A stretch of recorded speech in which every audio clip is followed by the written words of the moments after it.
hello all. In my ongoing, almost completed, I promise, reviews of 1970s dystopian science fiction movies, we come to one that I had actually never heard of.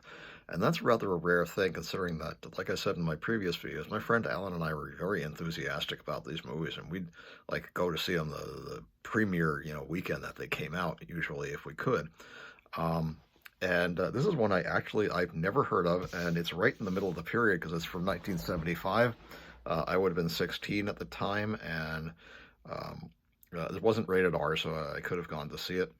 And it's The Ultimate Warrior, starring Yul Brynner. It also featured Max von Sydow, Joanna Miles, Richard Kelton, who I knew from the later from the science fiction parody Quark, where he played Ficus, a kind of a living plant, was sort of a Spock-like character, very funny, and William Smith, who I knew from Hawaii Five-O, as kind of a surf bum type. I think his name was Hilo in that series. In this, he plays a bad guy whose name is Carrot. Uh, Hint to potential screenwriters: if you're going to have a bad guy in a film, don't name him Carrot. That made me crack up every time I heard it. Kind of undermined the evil of his character. Was actually a very nasty person. Actually boils a guy to death by shoving his face in steaming hot water. But amongst other things, kills an infant as a bait to lure in this bad guy. Good guy, actually, via Yul Brynner. It was directed and written by a guy named Robert Clouse. Interesting fact, Clouse was deaf, so he relied upon his production assistants to make certain that the dialogue that he wrote was actually the dialogue that was spoken by the actors. Um, it's kind of a low-budget film, but it made a fairly decent amount of money. It takes place in the budget was $80,000 approximately, and it made $9 million. So that's not nothing to laugh at. The plot is kind of simple. It's sort of a typical Western kind of plot, sort of like Shane or The Magnificent Seven. There's the put upon town where this time it's post-apocalyptic. It's the year 2012, and a plague of some sort that they don't really talk about much has wiped out most of mankind and also devastated crops, made it very difficult to get any food.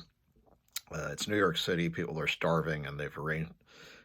There are street gangs and murderous kind of crazy people who run around the street. And there's a Max von Sydow is a guy by the name of Baron, and he runs an enclave which is hidden behind or protected, I should say, not hidden, but protected by a steel barrier. And they have a rooftop garden where their chief scientist named Cal, who is played by Richard Kelton, has somehow engineered seeds that will grow tomatoes and other vegetables, beans, I think, also, that are resistant to this plague. And so they're very coveted. And they are constantly being harassed by these gangs who are trying to break in and trying to steal their food. They go to a warrior by the name of Carson, who's played by Yul Brynner, who literally is just standing there. His eyes are closed, and he's standing on a corner of what's called the library and just waiting for somebody to come and hire him. And Baron goes up to him and tells him, we have this society, and it's just, and everybody receives the fair portion. There's no tyranny here, and we grow our own vegetables, and we welcome you to help us. We need a fighter to protect us. And if you're interested, he gives them the address, and then he just walks away. Yul Brynner's eyes slowly open, and he decides he's going to go help them. He takes on a street gang that's starting to attack them, and the only weapons they have, and this I like because this was fairly realistic, nobody has a gun, nobody has these like futuristic armor crap that you see in movies like Mad Max. Where the hell did they get this stuff? It's post-apocalyptic, They just have like knives and sticks and golf clubs and whatever, the lead pipes, things that they could find on the street. And anyway, they start to attack these people from the Enclave, and Yul Brynner defends them. He's an expert knife fighter, and he manages to kill about 5 or 6 of them, and then they run away, the rest of them, and go report to their leader, who is William Smith, who's known as Carrot, probably because he has red hair. But I thought that name was really funny. Anyway, it's hard to be afraid of somebody named Carrot, no matter how evil he is, and he is evil in this film. But they take him in, and they give him a room, and say that they'll give him They don't have money to give him, but they have Max von Sydow says that he has a cache of cigars, and that interests Yul Brynner. He likes that, and he gives him a cigar, and it's like a Cuban, and he smokes it. And talking a little bit about his daughter Joanna Miles is pregnant, and he wants to get her out of the city. He sees that the Enclave is basically doomed. There are like 40 or 50 people left. There's a mother who can't feed her young baby because there's no milk left, and apparently her own milk has run dry. She becomes convinced that there's milk in this old abandoned bakery, even though her husband tells her it's not there, and she tries to go find it, and he has to go get her, and is attacked by the gang. She's brought the baby with her, which is really foolish, even though she hid it in a dumbwaiter, but the gang inevitably attacks them. They break open this hidden safe in the bakery, and there's nothing in there but papers, like old property deeds, and she just starts to cry and break down. And then the Carrots gang attacks them, and they kill the husband, and they apparently are going to try to rape the wife, but she gets killed. She hits her head, and then they kidnap the baby and are using it as bait to draw in Carson because they know they'll send them after him. And inevitably, Max von Sydow comes through and says, "Look, we've hired you, and you're getting twice everybody's food ration. They expect you to act."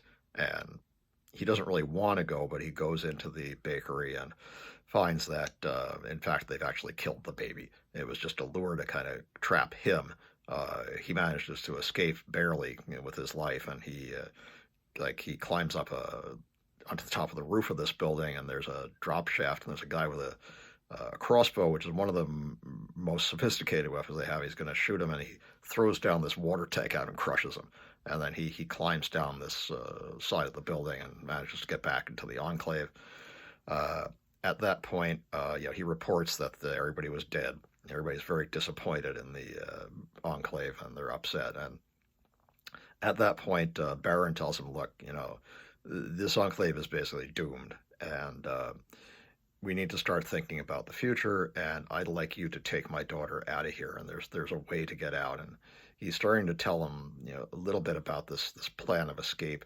And then Carrot's gang has built these sort of scaling ladders, and they've erected them, and they're trying to sneak into the rooftop garden at night when everybody's asleep. And they manage to get in, and they kill a security guard, and they do it quietly. They slit his throat, and then Richard Kelton, hears them, and he goes out and starts trying to fight them, and he's very ferocious. He manages to fight two or three of them. I think he strangles one of them to death, but there are too many of them, and they grab him and they throw him off the side of the building. He falls like 20 stories and dies. Carson comes up to the roof, too late to save Cal, but he manages to fend off Carrot's gang, kills two or three of them. He throws one of them off the roof, as kind of vengeance. But now he has to go tell Joanna Miles that Cal, who I think was her husband, or at least they were in a relationship, that he's dead. And she's obviously very upset. He destroys the scaling ladder so they can't continue to attack, but they've stolen a bunch of tomatoes and some other things. And you see Carrot eating one of the tomatoes with great, glee. And he determines, now we got to go get these seeds. We got to find where they are and get them. And they become determined that they're going to raid, the Enclave and get the seeds at all costs. So now is the time to act. And Baron gives Cal and his daughter a backpack with some dried meat and some water, and sends them down into an old disused subway air shaft. They say it's 29th Street. There actually is no subway station at 29th Street, but that's kind of interesting that they chose an odd-numbered street. They go off into the shaft, and then the townsfolk start becoming very upset. They say, how much food did you give them? And, how much have we got left? They raided the garden, they broke up everything. Now, how are we going to have anything to eat? And become very enraged at Baron, and he has sealed up the entranceway behind them so nobody can follow them. They're going through the tunnels with torches so they can find their way. And, Joanna Miles is pregnant, so, she's close to delivery, apparently. He tells, Carson, you're going to have to deliver the baby. And he says, yeah, I figured that. So they're going down through the tunnels, and Carrot's gang finds out about this. By there's a kind of a defector guy, and that's the guy whose face gets boiled off basically when they torture him and he blurts out where they went. So Carrot and his gang go after them. They're chasing him through the subway tunnels. That scene was very particularly well done. There were some of the special effects in this looked cheesy. The whole thing was shot on the MGM backlot, particularly on the set known as the Old New York Street, which you can see in the Star Trek episode City on the Edge of Forever. Also in, ironically, the Mission Impossible episode where they try to convince William Shatner, of all people, that he has gone back to the 1930s. And they in order to make him confess a murder and where he hid the body. And in a lot of other shows too. But they dirtied it up a bit. They made it look a little more realistic. They have dust is everywhere. But it's obviously still a set, except for the scenes in the subway, which I think were constructed just for the movie, and they're actually pretty good. It's creepy. There's some interesting level of detail, like little shops and things.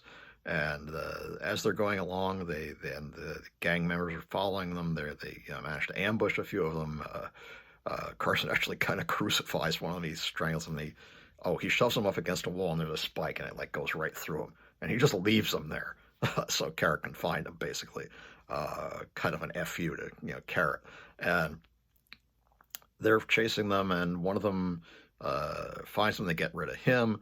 And then they stumble up onto a platform of the 14th Street. There actually is a 14th Street subway station. That's Astor Plaza, is the sub of that subway station. It kind of looks like it a bit. Some interesting decoration, some good detail level.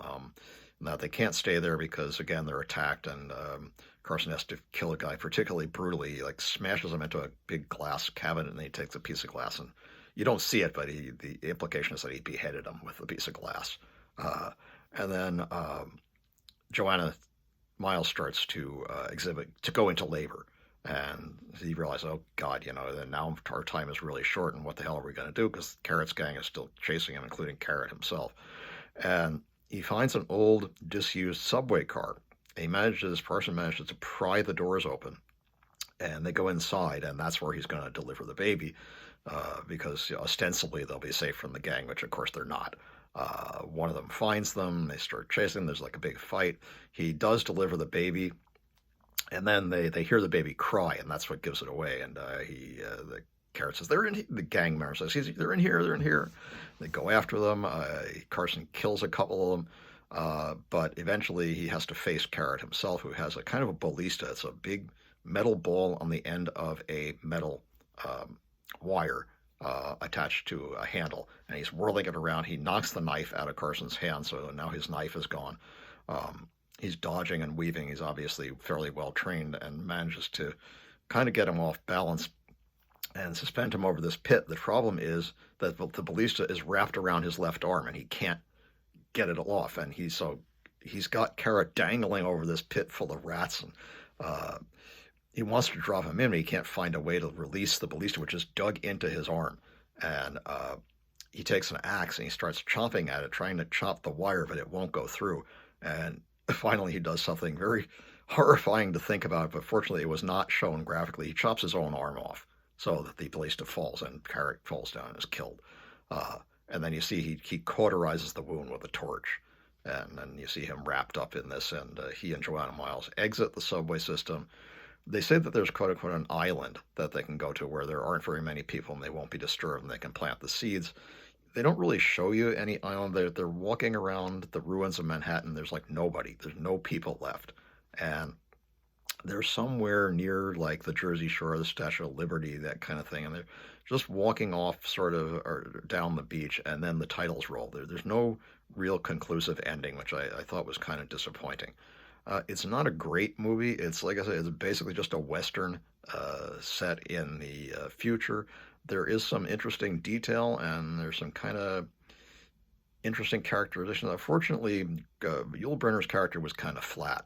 Despite being a fighter, you don't really get to know a lot about him, and he's not really entirely a sympathetic character. Joanna Miles was pretty good. Richard Kelton was very good. And Max von Sydow was really great as Baron. He's a terrific actor. But Again, very uneven, not a terrific movie.